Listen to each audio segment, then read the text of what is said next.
Good afternoon, everyone. Thank you for joining us. My name is Kelly Smith. I am the Assistant Director at KYSPIN. We really appreciate you joining us today as we discuss preparing for the Admissions Release Committee or the IEP Team Meeting Series. This is session 2, titled The Contents of the IEP.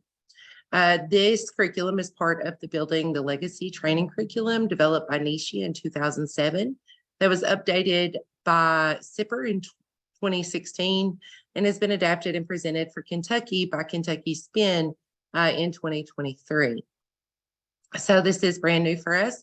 You're getting in right as we're diving into the series. If you are not familiar with KYSPIN, and I know some of you may not be, we are KYSPIN, that's Kentucky Special Parent Involvement Network. We are the Parent Training and Information Center for the state of Kentucky. We are funded by the U.S. Department of Education under IDEA since 1988, when Kentucky first received a PTI. We provide training, information, and support for children and youth with all types of disabilities, birth through age 26, their parents, their families, and the professionals that work with them. It is a lot easier to tell you what we do not do at KYSPIN than it is to tell you what we do. We do not act as attorneys or advocates, meaning we do not represent families. But what we do is we empower families to effectively advocate for their children and train self-advocates how to be effective advocates on their own behalf. We provide peer-to-peer support to help families access needed information and resources. And so what makes KYSPIN a little bit different than other organizations that you may be familiar with is that everyone that works at KYSPIN is either an individual with a disability or an immediate family member of someone with a disability. So that's where we can provide that peer support role. So you not only receive the expertise of a professional, but you also receive services from someone who either lives or has lived in your world, so to speak. So the contents of this series are the IEP team, who's a member, and we had that one last week. So it's being closed captioned, and the transcript and everything is being lined out right now. So that'll be available on our YouTube channel, hopefully very soon. Today, we're going to be discussing the contents of the IEP. And then next week, it will be meetings of the IEP team. That's on March 2nd at the same time. And then on March 9th, we'll be discussing the least restrictive environment decision-making. So today we're going to be talking about, in the first part, we're going to be talking about the big picture. And then we're going to discuss a concrete example of the contents of the IEP. And then we're going to dive into a close look of the different areas that are required to be in the IEP. So some words to know before we get started are the present levels of academic achievement and performance. This may also be referred to as a present level statement or the PLOP. It's kind of, known as many different things. But what this present level statement is it is a statement that tells how the child's disability affects the child's involvement and progress in the general education curriculum, which is the same curriculum that is given to non-disabled children, or for preschool children as appropriate, how the disability affects the child's participation in appropriate activities. Annual goals. Those are statements in the student's IEP that outline the major expectations for which the student that student during the upcoming 12 months, and they must be objective and they must be measurable. Functional goals. These are goals that are designed to meet the needs of that child that result from the child's disability and enable that child to be involved in and make progress in the general education curriculum or meet that child's other educational needs that result from his or her disability. Alternate assessment. Those are assessments used with students who are unable to take the typically administered standardized tests, even with accommodations, and are generally reserved for students with the most significant disabilities. Related services. Transportation and developmental corrective and other supportive services that a child with disabilities requires in order to benefit from education. Some examples of related services may be speech therapy or audiology services, psychological services, physical and occupational therapy, recreation therapy, counseling services, interpreters if the child is hearing impaired, or maybe even medical services for diagnostic and evaluation purposes. The general education curriculum, that is the subject matter provided to children without disabilities and associated skills that they are expected to develop and apply. Some examples of those are math, science, history, and language arts. Extracurricular activities and non-academic activities. Those are school activities that fall outside of the realm of the general education curriculum. These are usually voluntary experiences and tend to be more social than academic. And then the department, when you hear us say the department, we're talking about the U.S. Department of Education. And I did want to draw your attention to the chat in your chat box. Feel free to ask any questions that you may have in the chat. We are going to reserve, if at all possible, questions for the end because we have a lot of content to cover. But if you have any questions, just throw them in the chat so we make sure to address those. If for some reason we cannot address those, we will address them in the follow-up email that will be sent out probably by tomorrow. Also in the chat box, you're going to find the PDF version of this PowerPoint, as well as the handouts that we're going to be referencing during this training. So moving right along, we're going to be talking about the big picture to start with, as I said before.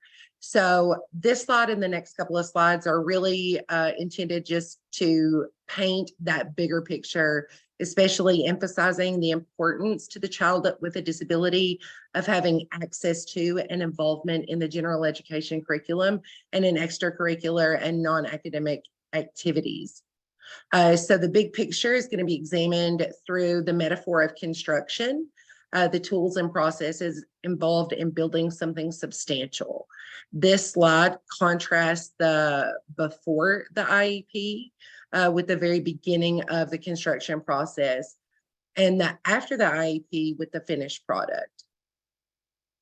The IEP process and document are intended to carry the construction of an appropriate educational program for the child with a disability from nothing but readiness, first picture, to the completed building in the second picture. So the big picture, access to and participation in the general education curriculum, non-academic activities, and extracurricular activities. So we went over the definitions of each of those on our last slide, so I'm just going to scoot on through. And we're going to just really focusing here on continuing with this education theme. This slide really draws out direct analogies between how you go about building a building and how schools and parents are to go about building an IEP. Or an appropriate educational program for the child with a disability. So this slide visually points out that the setting for a child with a disability is school. And in this case, with the emphasis on academics, as can be seen by the child pictured here, who is looking, in a large book or dictionary with a pencil in her teeth. So as the bottom set of pictures show, the IEP can be understood as the blueprint or a plan for the child's education experience. So a building needs a construction crew, and so does the child with a disability. We need a crew that is going to help work together to build what it is that child needs to be educationally successful. A building needs systemic supports or systematic supports, as does a child with a disability. So in the building, those supports would be the internal beams, like you see in this picture. But for a child with a disability, those supports come in many different forms, such as special education and related services, supplementary aids and services, assistive technology, and so on and so forth. So we're going to look here at a concrete example. And we're going to, this is a real life example that we're going to discuss. And this is Becky. And as you can see by the text next to her picture, Becky is 7 years old. She has juvenile diabetes. And because of that, it adversely affects her schooling. Becky is considered a child with a disability under IDEA 2004 and is eligible for special education and related services. But what will that special education and those related services be? What services and supports does Becky need to manage her diabetes in school so that it doesn't interfere with her learning? So in order to evaluate what elements we think Becky might need to keep her diabetes from interfering with her learning, the Juvenile Diabetes Research Foundation International says that students with type 1 diabetes must be allowed to manage their diabetes in a school setting by monitoring their blood sugar, eating appropriate foods, and administering insulin. These children require appropriate school policies and a strong supportive network in order to facilitate their life-sustaining health regimen. Teachers, parents, school administrators, and healthcare providers must work together with the student to develop guidelines for management of their diabetes. Diabetes requires students to monitor their glucose levels, and if necessary, take immediate action to bring their levels within a normal range. While in school, they must be allowed to test their glucose levels, self-administer insulin as needed, and take other corrective measures such as drinking juice for low glucose levels. Children must have access to adults who are trained to recognize the warning signs of high or low glucose levels and be available to make appropriate action. Each school should have an adult who is qualified to manage an emergency hypoglycemic episode caused by those dangerously low glucose levels. Special allowances may be needed for test taking and treatment when a child's experiencing these extreme glucose levels. So given all that information, and I know it was a ton, given all that information, can we think of two things that Becky's education must include so that her diabetes remains under control while she's in school and trying to learn?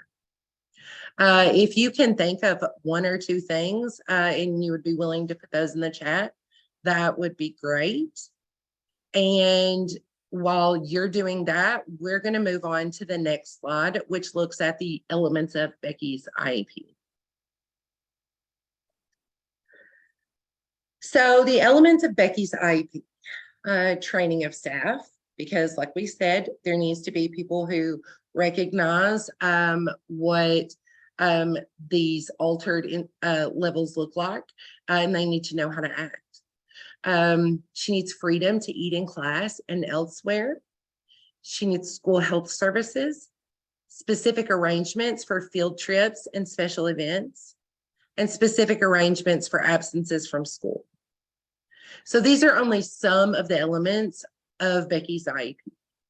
So which elements address Becky's access to and participation in the general education curriculum?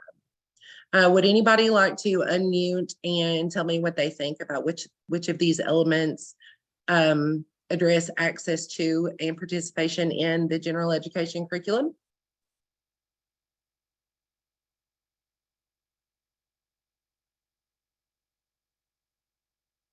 They may not be able to unmute, but you could put it in the chat and I could read it. It's okay because we are through webinar this time. Totally All the forgot. programs we have.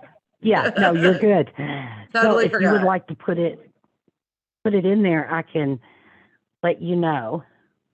Thank you, Rhonda. You're welcome.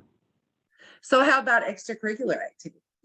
If you're not sure which address access to and participation in the general education curriculum, you know, which of these specifically speak to non-academic activities? Maybe special events such as school dances, or things of that nature.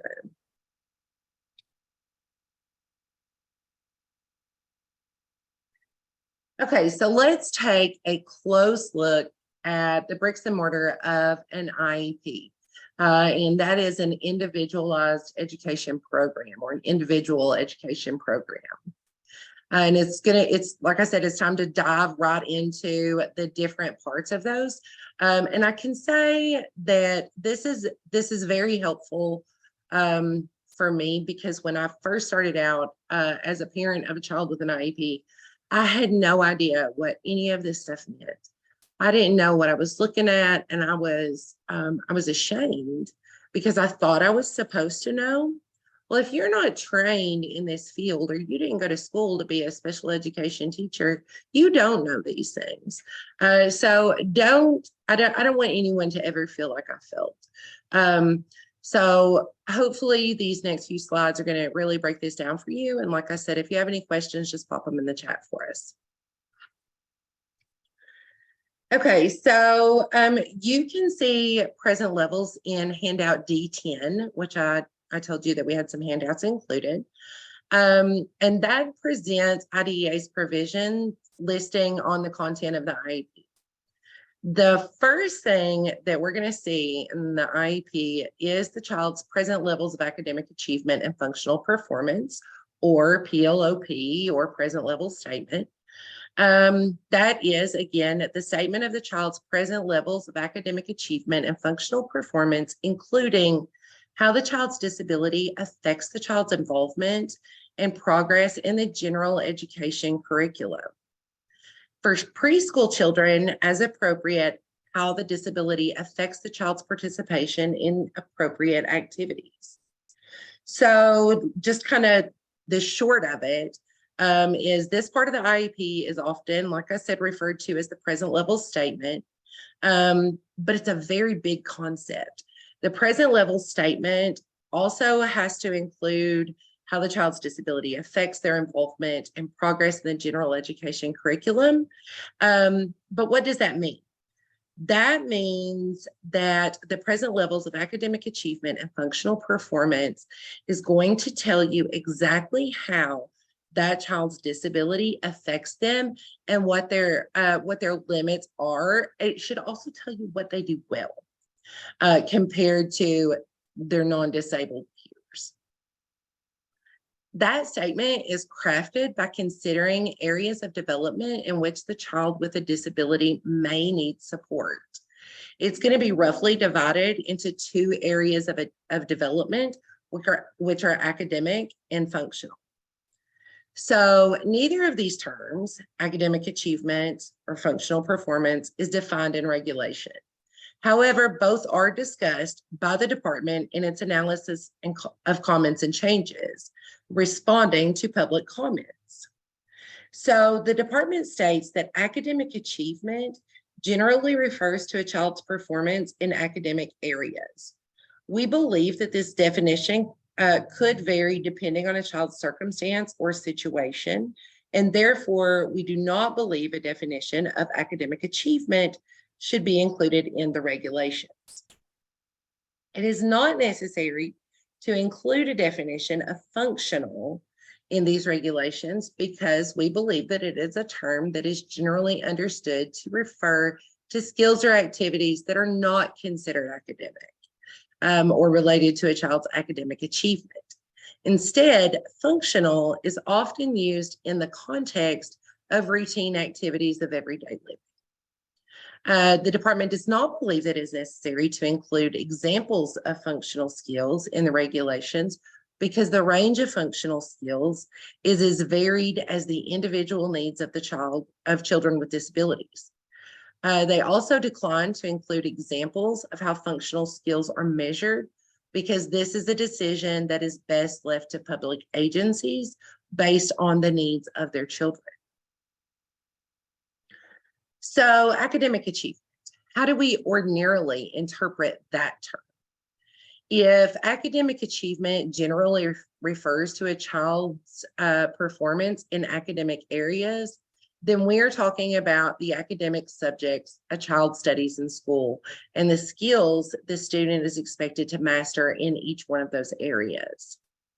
So this is really referring to our core academic subjects such as English, math, science, civics and government, economics, arts, history, geography, and foreign language. But we must remember that Kelly. individualized, yes. I'm so sorry. I didn't, I just wanted to let everyone know that if you hadn't saw it, and I do want to thank Jamie, there was a glitch and we appreciate your grace that you all give us with the technology. Everyone should be able now to use the chat to communicate with us, and I apologize greatly for that. Thank you, Rhonda. So each one of these statements are going to be individualized. So we know that all children with disabilities are different, and their circumstances are going to be very different from child to child. So it has to be an individualized consideration when writing these statements. So where does that child stand academically? And a critical question is, how does that child's disability affect his or her involvement and progress in that general education curriculum? So the present level statement, again, must contain a description that answers those questions. So the second component of the IEP is annual goals. That is a statement of measurable annual goals, including academic and functional goals. IDEA states that the child's annual goals are a statement of measurable annual goals, including academic and functional goals, designed to meet the child's needs that result from the child's disability, to enable the child to be involved in make progress in the general education curriculum. And B, meet each of the child's other educational needs that result from that child's disability. So it's kind of like a roadmap in a manner of speaking. Annual goals in that manner of speaking. So where is the child heading this year? What will he or she work on, both academically and in terms of functional development? IDEA's use of these terms, academic and functional goals, indicate the writing of measurable annual goals is to flow from the content of the present level statement, where the IEP team has described the child's present levels of academic and functional performance. These annual goals identify what the child will work on this year, what skills, what knowledge, what behaviors, what learning, whatever makes sense, given his or her areas of need, and what the IEP team feels he or she can achieve by the end of the year, academically and functionally. I skipped one. Okay, so handout D10 again shows that a child's annual goals must be crafted with careful attention to enabling the child to be involved with and make progress in the general education curriculum. Again, we can see that in IDEA's language, the close tie between the present level statement and the annual goals that are then developed. The present level statement participants, or I'm sorry, you guys can recall from when I was talking about the present level statement that it must include how the child's disability affects their involvement in the general education curriculum. So again, that information is going to be useful in developing those annual goals. And those annual goals need to be mindful of the child's participation in the general education curriculum. But that's not all. As the second bullet on this slide indicates, that child may have other educational needs that result from his or her disability. Those needs must also be addressed through measurable annual goals in the IEP. So writing the goals can be one of the most challenging parts of developing the IEP. And I know in my position here, I always have had parents ask, well, what are some goals? What are some good goals? What should we be looking for? And you can't really put a blanket term on that because everyone's needs are different. But one reason that things are so hard, like I said, is because everyone's different and goals can cover so many different areas. Depending on what that child needs, some goals may be target areas of the general education curriculum.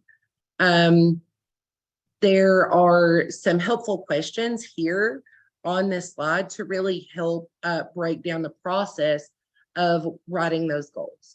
So what does my child need to learn academically? What does he or she need to learn or do functionally? What's reasonable to achieve in a year? And can you measure whether or not the child has reached this goal?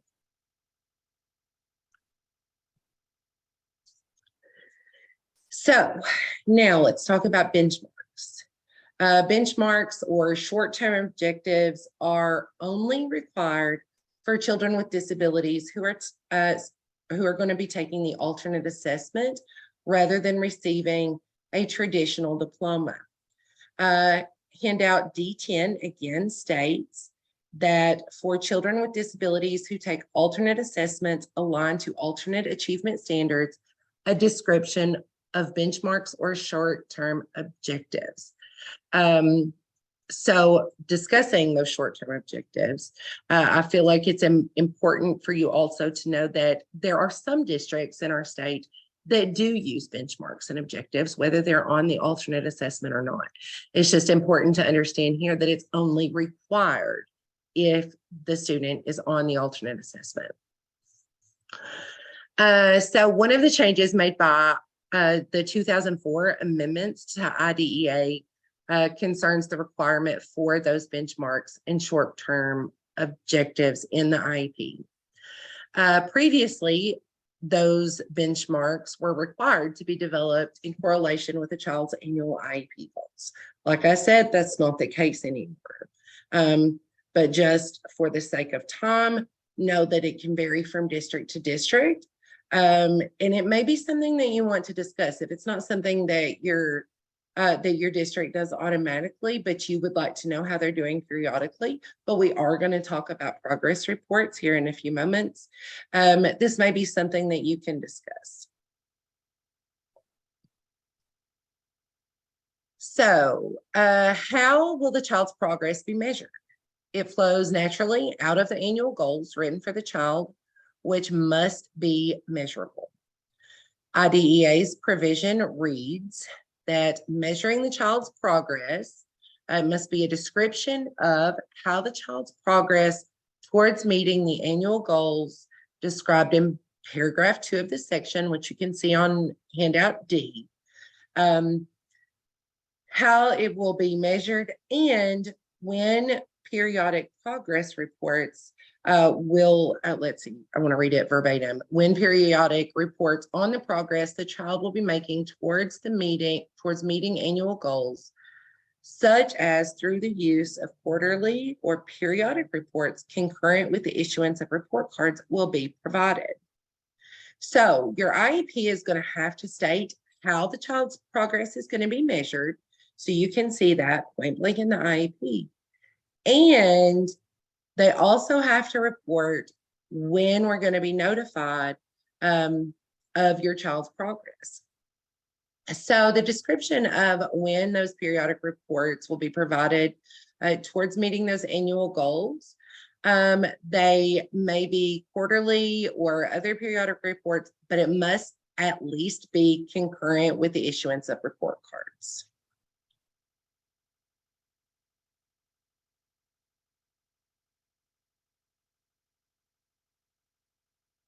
So the next thing we're going to talk about is the provision on this slide that is really the heart and soul, the meat and the potatoes and the bricks and mortar of the IEP.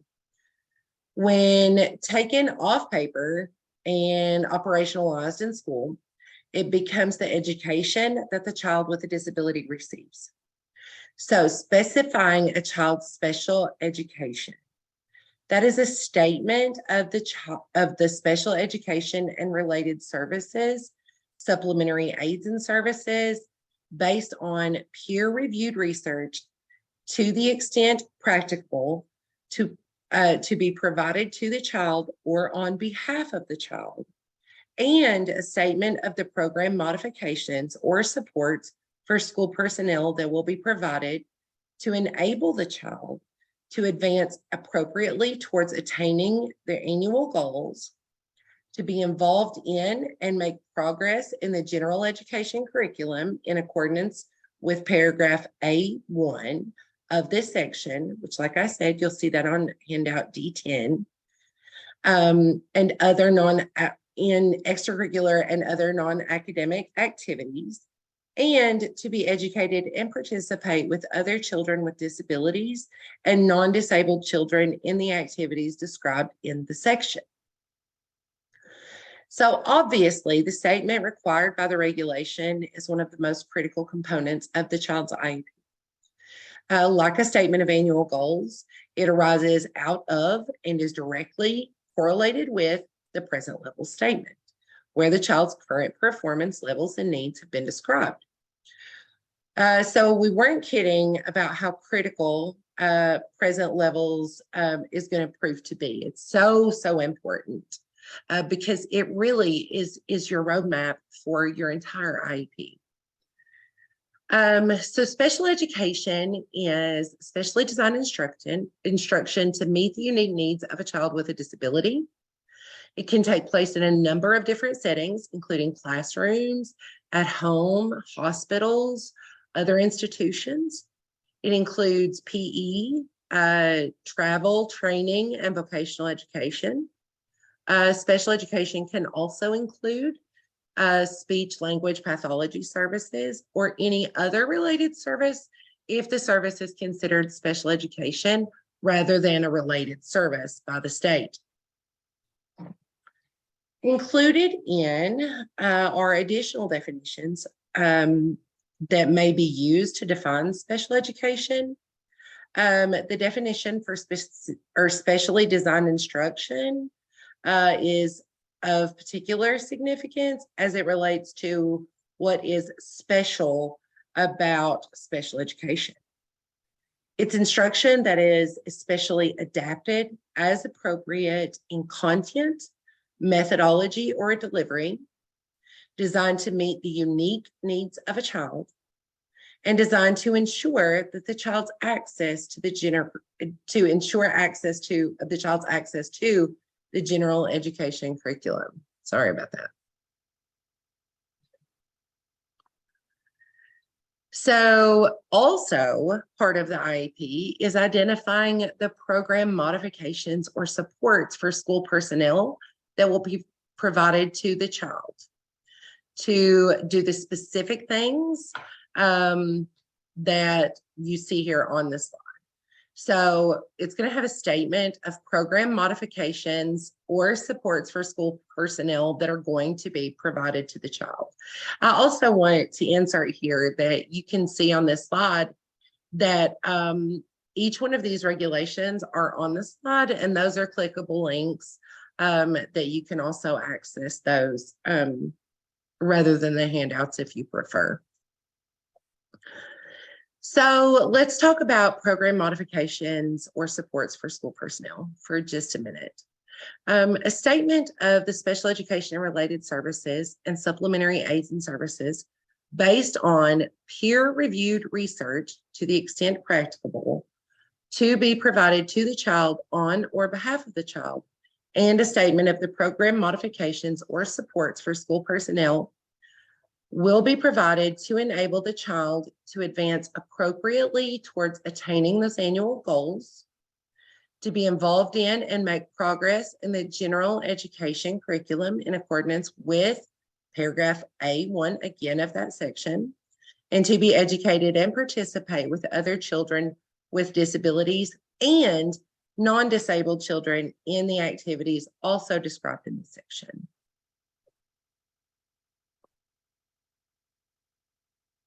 So moving straight on into that leads us into the extent of non-participation. The IEP must include an explanation of the extent, if any, to which the child will not participate with non-disabled children in the regular class and in the activities described in paragraph A4 of this section, again, referring to your handouts.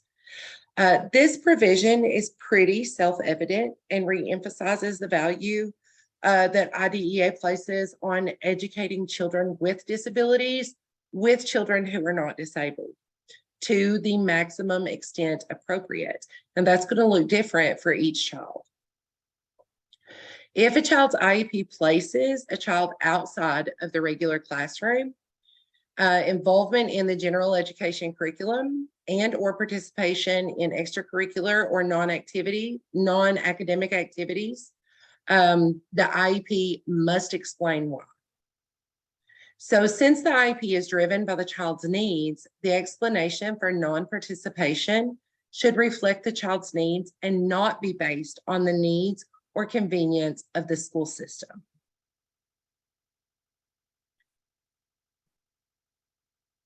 Okay, so the next thing you're going to see in your IEP is going to be assessment accommodations.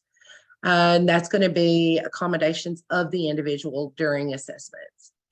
So a statement of any individual appropriate accommodations that are necessary to measure the academic achievement and functional performance of the child in district-wide assessments consistent with the Act, and if the IEP determines that the child must take an alternate assessment instead of a particular regular state or district-wide assessment of student achievement, a statement of why the child cannot participate in the regular assessment, and the particular alternate assessment that is going to be selected and appropriate for that child.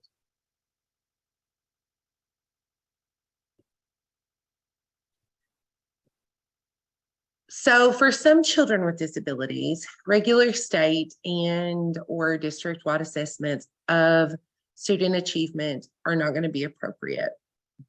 And I think we all know and understand that. The Individuals with Disabilities Education Act includes provisions to permit their assessment through alternate assessment, like I spoke about earlier, giving specific conditions. Those provisions I'm going to read to you, and you will also see those in your handouts.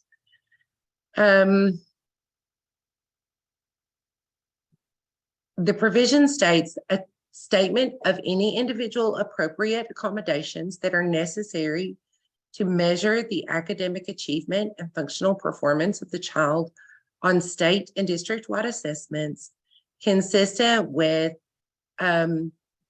Section 612A16 of the Act, and if the IEP determines that the child must take an alternate assessment instead of a particular regular state or district-wide assessment of student achievement, a statement of, again, why the child cannot participate in the regular assessment and that particular assessment that's going to be used. And as a reminder, IDEA's applicable provisions, again, are on handout D10. If the IEP determines that the child must take an alternate assessment instead of a particular regular state or district-wide assessment, a statement of why, again, the child can't participate in that regular assessment and what specific assessment is going to be used. And so what's clear that we see here is we also need to include why the particular assessment is appropriate for that child. So they can't just pick one at random. They have to actually state and put in the IEP why that one is the best fit for that child. Kelly, I did just want to say that just so that everybody kind of knows that only like 1% of students with disabilities should, of the total population of students with disabilities with IEPs, should be on the alternate assessment. So it's a very low percentage of students that should be. And it individually decided, not based on the disability that they have, but what's appropriate for them. Absolutely. Thank you, Rhonda.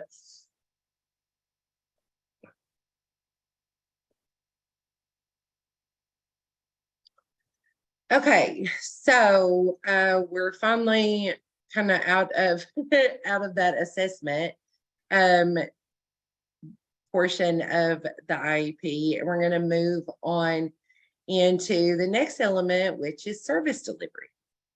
And so this is, again, you're going to see here on this slide, this is what it looks like in the IEP. There's a little chart. It's going to tell you the service aid or modification, the frequency, the location, the beginning date, and the duration. So the IEP must include the projected date for the beginning of the services that are going to be received and the modifications that are described that are needed for the child, and the anticipated frequency, location, and duration of those services, like I said. So not only must the IEP state that all the services delivered to and or on behalf of the child, but it also has to give those specific details. So this part of the IEP is very, very specific. There's nothing about it that should be generic or kind of, an overarching time frame or anything like that. It needs to be very, very specific, dates, times, and places for the delivery of these special education services. And that being said, considering extended school year services, you may also see some things about extended school year services in there. The IEP team needs to consider whether or not a child needs to receive those services beyond the typical school year. So this is called extended school year or ESY services. Some children receiving special education services may be eligible for those ESY services. States and your local education agencies typically have guidance on determining eligibility for ESY, but whether or not a child needs ESY in order to receive the free appropriate public education is a decision that is made by the IEP team. And so finally, we move on into transition, which is one of the last portions of the IEP. And that transition information is on handout D6. And D6 says, transition services means a coordinated set of activities for a child with a disability that is designed to be within a results-oriented process.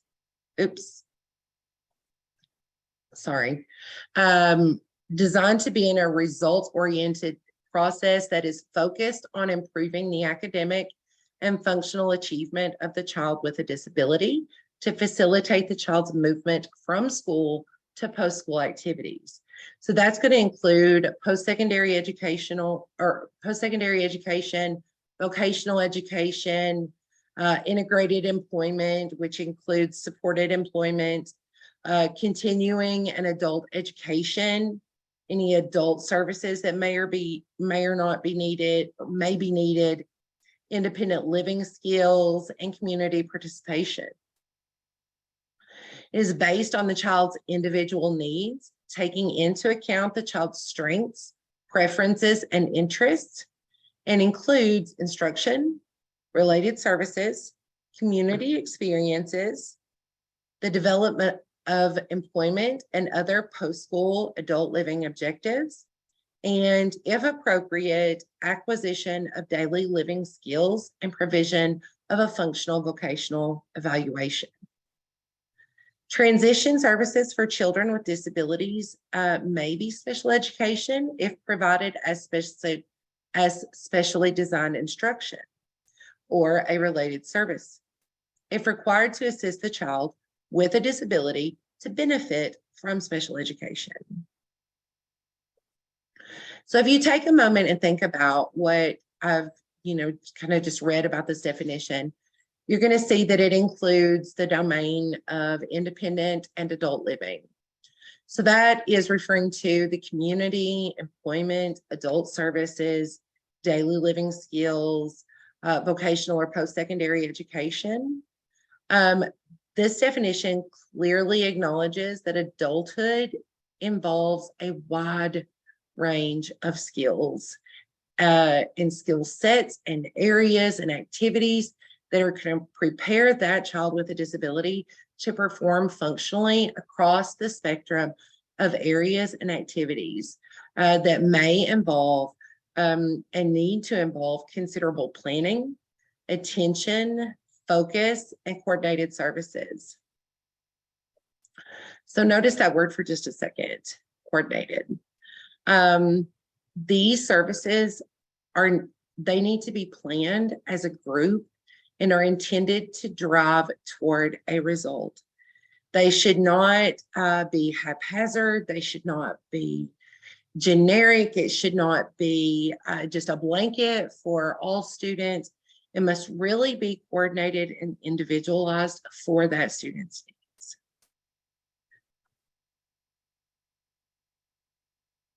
And then finally, we talk about the transfer of rights.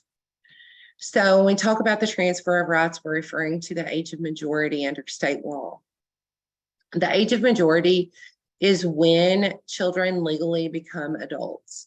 So at this time, they gain the rights of an adult, which include the right to vote, apply for credit cards, make medical and financial decisions, sign contracts, live independently, and do so much more.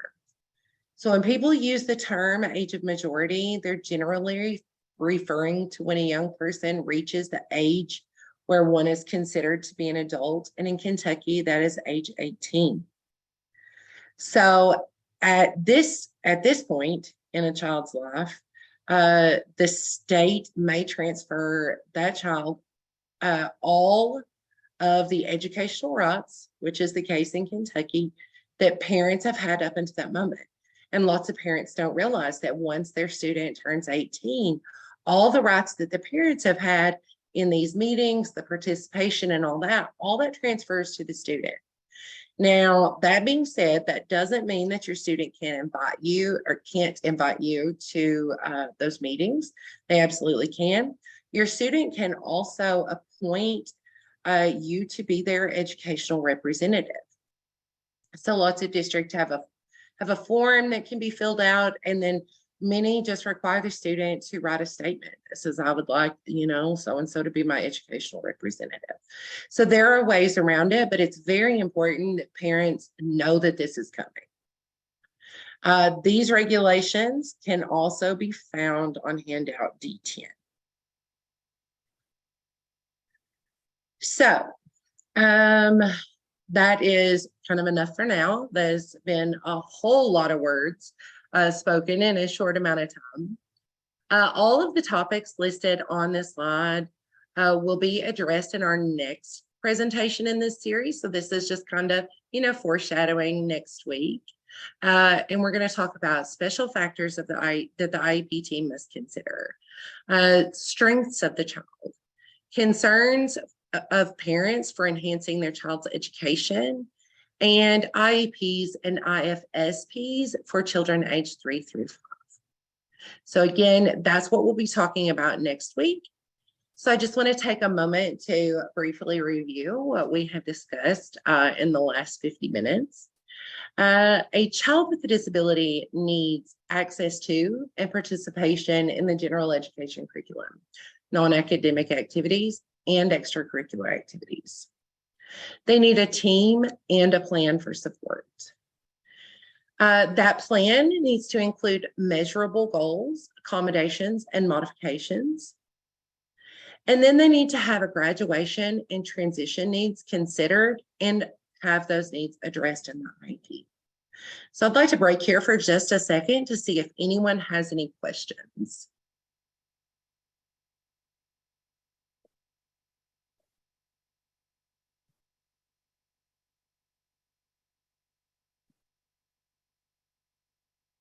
I don't see any right now, but I am going to give you just a couple of moments to put them in the chat.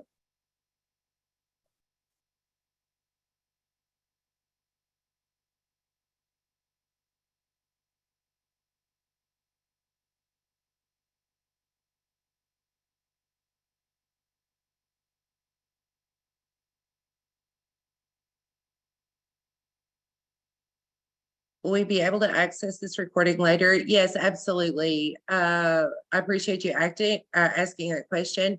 So we will have the transcript and the closed captioning done, and then it will be available on our YouTube channel. If you are not familiar with the Kentucky SPIN YouTube channel, we have an insane amount of information on YouTube, webinars that we've done covering, I cannot even tell you what all, starting with, early childhood, going all the way through romantic relationships for adults with disabilities. So there are so many topics covered. They are not all just, focused on education. But I do highly recommend that you check us out on YouTube, Facebook, and Twitter. And where can I find the handout that you mentioned? Rhonda has just popped that in the chat. And that will also be included. I'm sorry.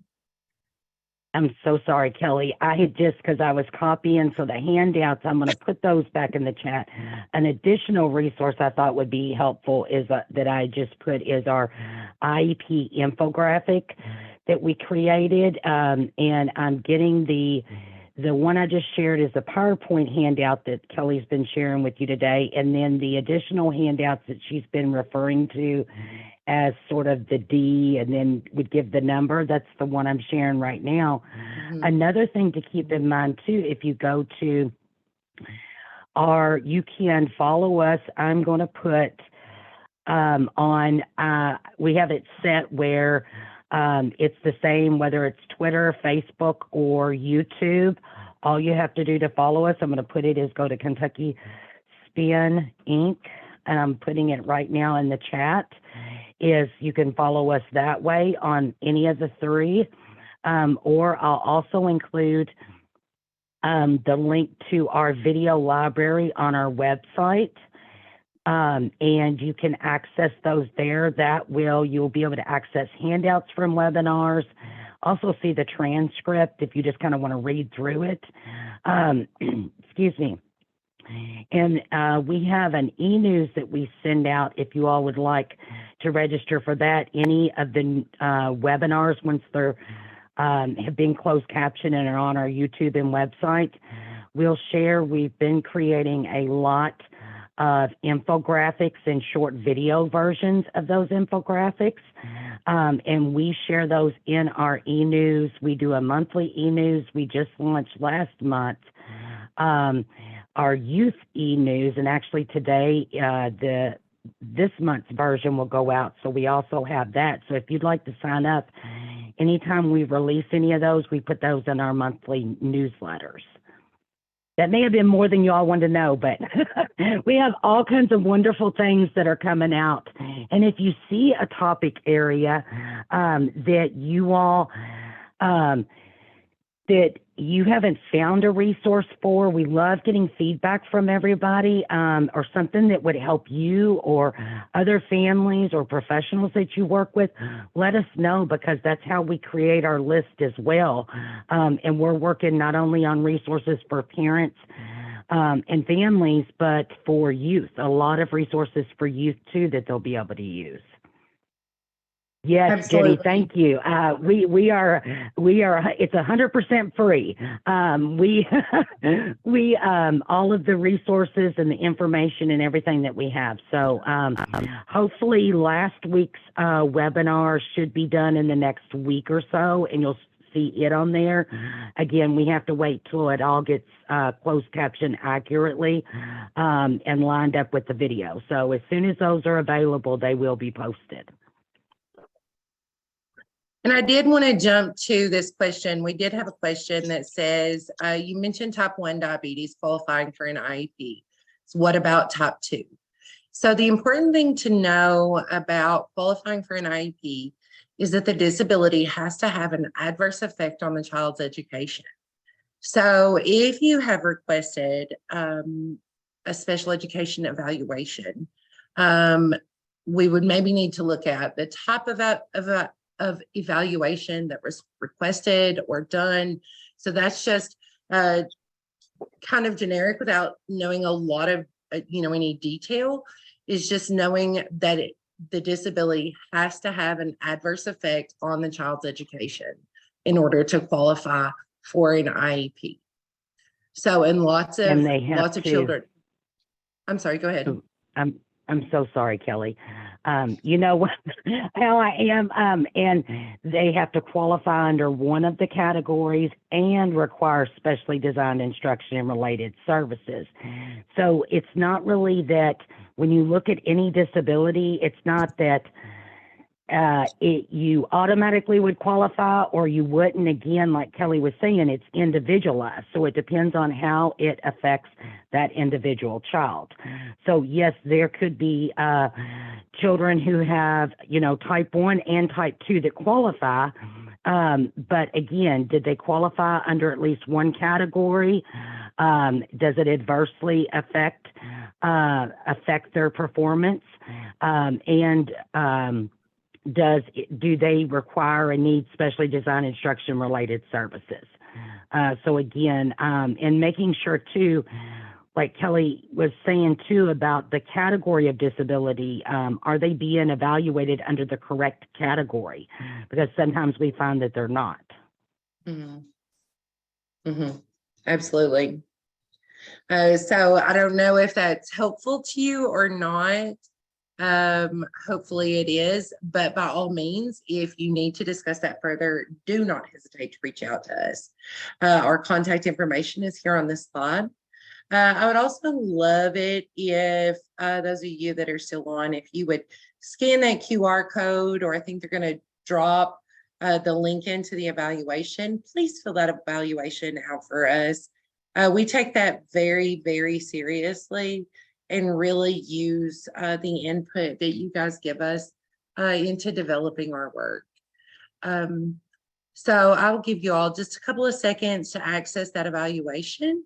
And it looks like we will be exiting right on time. So again, we appreciate you guys. We hope to see you back again with us next week when, let's see, I think Amber, our training and outreach coordinator, is going to be talking about the meetings of the IEP team. Do not want to miss that because we'll talk about all the different times that IEP teams are required to meet and when they don't have to. So thank you all so much. We look forward to seeing you next week.